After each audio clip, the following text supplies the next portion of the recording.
कहानी का शीर्षक है खुशकिस्मत बहू। अर्चना को लड़की हुई।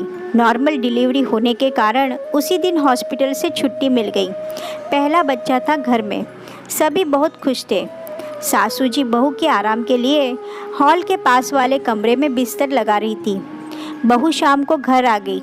बच्ची को देखने और अर्चना की खबर पूछने रिश्तेदार व पड़ोसी आने लगे।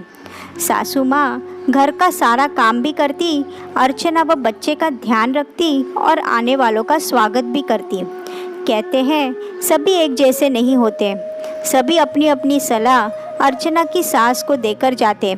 अर्चना को सब अंदर सुनाई देता था। उसी समय एक पड़ोसी की पत्नी आई और कहने लगी, देखो वैसे तो हम डिलीवरी में पूरा मेवा, गोंद, घी, काजू, बादाम, पिस्ता सब डालकर लड्डू बनाते हैं, पर अपनी लड़कियों के लिए अब बहू है और लड़की पैदा हुई है तो थोड़ा कम भी चल जाएगा।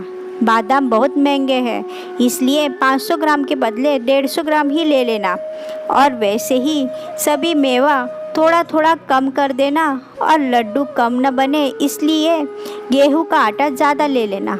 अर्चना की सास सब सुनती रही। अंदर अर्चना भी सब सुन रही थी।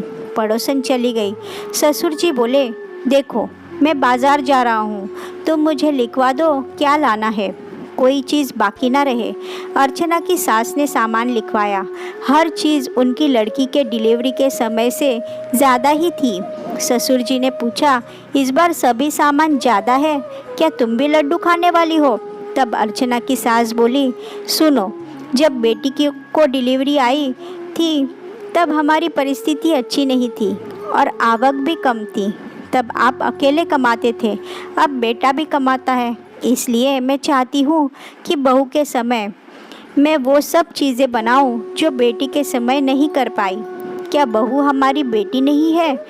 और सबसे बड़ी बात यह कि बच्चा होते समय तकलीफ़ तो दोनों को एक सी ही होती है, इसलिए मैंने बादाम ज़्यादा लिखे हैं।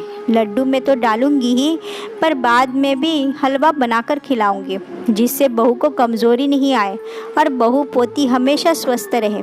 अर्चना अंदर सब कुछ सुन रही थी और सोच रही थी, मैं कितनी खुशकिस्मत हूँ।